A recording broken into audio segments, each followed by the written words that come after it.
জন ঔষধি দিবসে জন ঔষধি ব্যবস্থাকে মানুষের কাছে পৌঁছে দেওয়ার লক্ষ্যে ব্যাপক প্রচার সংগঠিত করার উদ্যোগ গ্রহণ করা হয়েছে। এ উপলক্ষে আইজিএম হাসপাতালের জন্য ঔষধি কেন্দ্রে এক সংক্ষিপ্ত অনুষ্ঠানের আয়োজন করা হয়।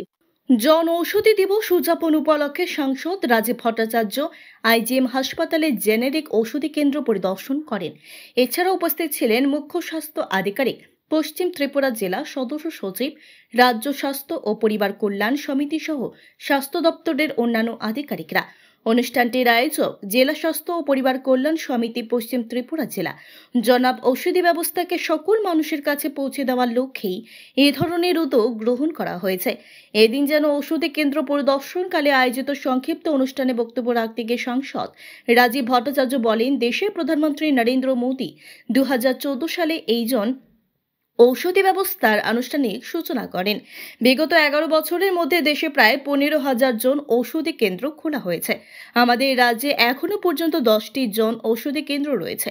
জন ঔষধি কেন্দ্র খোলার মূল উদ্দেশ্য হলো মানুষ যাতে অপেক্ষাকৃত কম মূল্যে ঔষধ সংগ্রহ করতে পারেন।